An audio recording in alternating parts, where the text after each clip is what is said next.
પ્રણામ, નમસ્કાર. રત્ન સ્પિરિચ્યુઅલ વર્લ્ડમાં આપ સૌનું હાર્દિક સ્વાગત છે. આજનો આપણો વિષય જે છે એ કન્ટિન્યુ રહેશે. આપણો વિષય હતો દાન. દાનનું શું મહત્ત્વ છે? સૌથી શ્રેષ્ઠ દાન જે છે એ શાસ્ત્ર પ્રમાણે કયું છે તેના વિશે જે આપણે ચર્ચા કરી રહ્યા હતા. તો આજનો આપણો ટૉપિક છે #દાન #ડોનેશન. હવે તમે બધાએ કદાચ જે છે વિચાર વિમર્શ કર્યો હશે કે ભાઈ શાસ્ત્રો પ્રમાણે કયા બે દાન છે કે જેનાથી મનુષ્યનું કલ્યાણ થાય છે, જન્મનું કલ્યાણ થાય છે. જન્મની પ્રાયશ્ચિત પીડા જે છે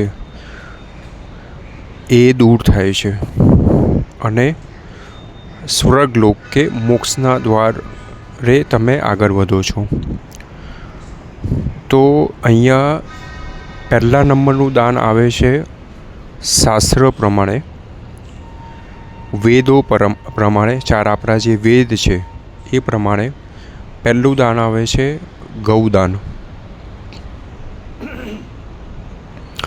એટલે કે ગાયનું દાન. હવે ગૌદાન કેમ? તો અહીંયા તમને બધાને ખબર જ હશે કે વર્ષો પહેલાં, યુગો પહેલાં જે છે એ દેવો અને દાનવો વચ્ચે અમૃત કળશ માટે યુદ્ધ થયું, બરાબર. અને એ યુદ્ધમાં જે છે એ અમૃત જે છે એ દેવોના હવાલે થયું, બરાબર છે, દેવોના હાથમાં ગયું. હવે એ અમૃત કળશમાંથી જે છે એ ઘણી બધી વસ્તુઓ નીકળી. લગભગ જે છે ને 24 વસ્તુઓ નીકળી, બરાબર છે. એ 24 વસ્તુઓમાંથી ગાય પણ અંદર હતી, બરાબર છે. તો અહીંયા ગૌદાનનું મહત્ત્વ એટલે છે એ અમૃત કળશમાંથી જે વસ્તુ નીકળી છે એ બધી શુદ્ધ સાત્વિક વસ્તુઓ છે, બરાબર છે.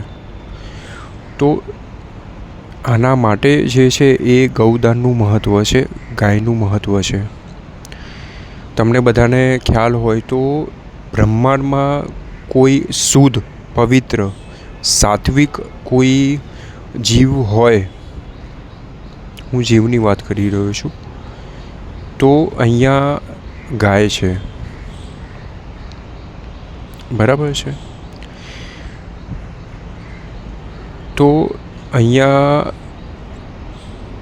ગાયનું જો તમે દાન કરશો તમારા જીવનમાં ગમે ત્યારે, બરાબર છે, તો તમારું જન્મનું, વર્તમાન જન્મ હોય કે તમારા પાછલા જન્મ હોય, એનું જે પણ બાકી હશે, પ્રાયશ્ચિત હશે કે પીડા હશે કે તમારી કોઈ વર્તમાન જન્મની કોઈ તકલીફ હશે કે તમારી કોઈ ઈચ્છા હશે કે તમારાથી જોડાયેલા પૂર્વજો, બરાબર છે, વડીલો, પિતૃઓ, એમનું કંઈક વસ્તુ બાકી હશે, તો આ ગૌદાન કરવાથી અહીંયા સંપૂર્ણ રીતે પરિપૂર્ણ થશે, બરાબર છે. તો અહીંયા ગૌદાન જે છે એ કરવાથી આ લાભ થતા હોય છે. હવે અત્યારે જે છે કળિયુગ ચાલે છે, બરાબર. તો હવે આપણા મનમાં બીજો પ્રશ્ન આવશે કે ગૌદાન, ગાયનું દાન, તો અત્યારે ગાયો બહુ મોંઘી છે, બરાબર. હવે વર્ષો પહેલાંના સમયમાં કે પહેલાં યુગમાં એવું હતું કે જેટલા પણ ઘર હતા એ દરેક ઘરની અંદર એક ગાય હતી જ. બરાબર છે. ગાયની સેવા જે છે ને એ ખૂબ જ સારી હોય છે.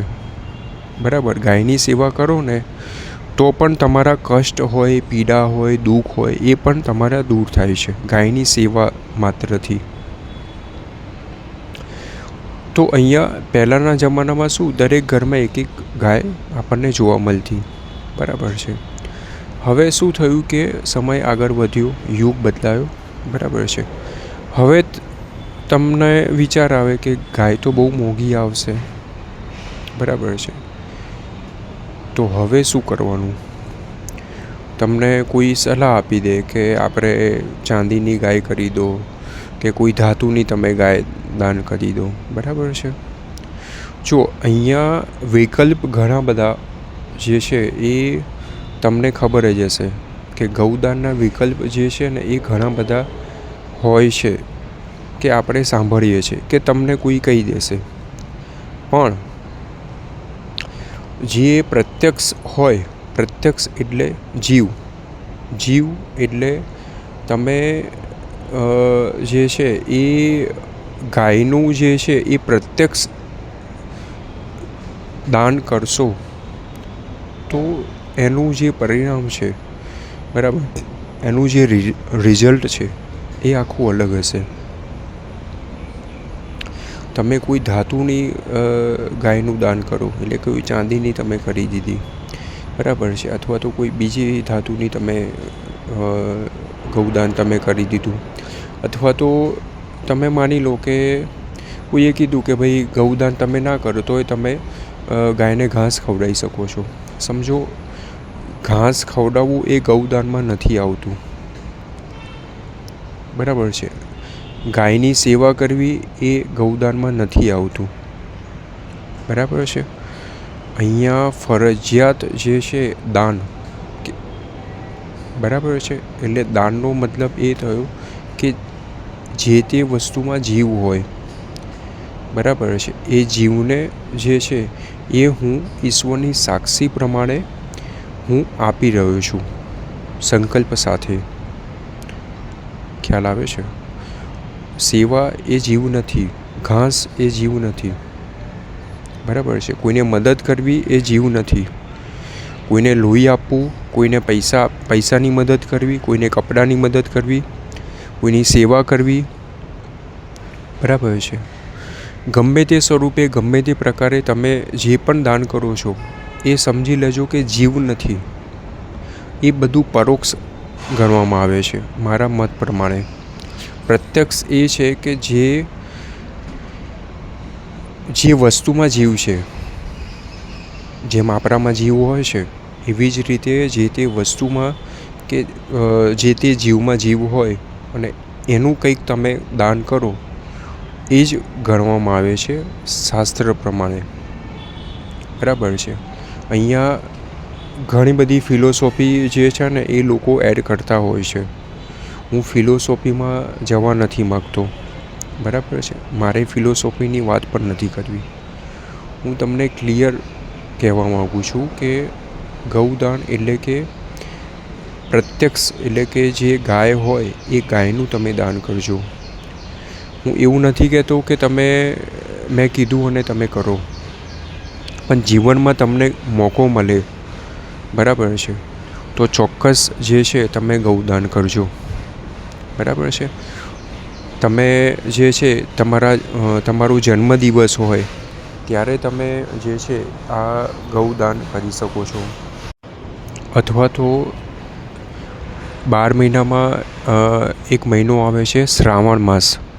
બરાબર છે. ત્યારે તમે ગૌદાન કરી શકો છો. ખૂબ જ શુદ્ધ, સાત્વિક અને પવિત્ર મહિનો ગણવામાં આવે છે. બરાબર છે. અને બીજું જે છે શાસ્ત્ર પ્રમાણે કહું તો જ્યારે પુરુષમાં, એટલે કે છોકરામાં માની લો કે કોઈનું મરણ જે છે લગ્ન વગર જે છે થઈ જાય છે. બરાબર છે. તો ત્યારે જે છે એ આપણે નીલ પહેરાવવાની હોય છે. એક પ્રોસેસ હોય છે. 12મું 13મું જે છે 11મું 12મું 13મું જ્યારે કરવામાં આવે છે ઉત્તર ક્રિયામાં, ત્યારે જે પુરુષના લગ્ન નથી થતા કે જે છોકરાના લગ્ન નથી થતા ત્યારે જે છે એ ગાયની વિધિ કરવામાં આવે છે. તો ત્યારે તમે ગૌદાન કરી શકો છો. તમારા પિતૃ કે પૂર્વજ પાછળ તમે જે છે સંકલ્પ કરીને ગૌદાન કરી શકો છો. બરાબર છે. તો અહીંયા ગૌદાનનું જે છે શાસ્ત્ર પ્રમાણે આ પ્રમાણે તેનું મહત્ત્વ છે. બરાબર છે. હવે પછીના એપિસોડમાં આપણે જાણીશું બીજું દાન, કે એ કયું બીજું દાન છે કે એ દાનથી પણ જે છે મનુષ્યનું કલ્યાણ થાય છે. બરાબર છે. મનુષ્યનો ભાગ્યનો ઉદય થાય છે. બરાબર છે. મનુષ્યનો કર્મનો ઉદય થાય છે. બરાબર છે. જે તે મનુષ્યની કષ્ટ, પીડા, તકલીફ, દુઃખ એ દૂર થાય છે, એનો દ્વાર છે. બરાબર છે. તો અહીંયા જે છે આજનો આપણો અહીંયા વિષય પરિપૂર્ણ થાય છે. #દાન #ડોનેશન.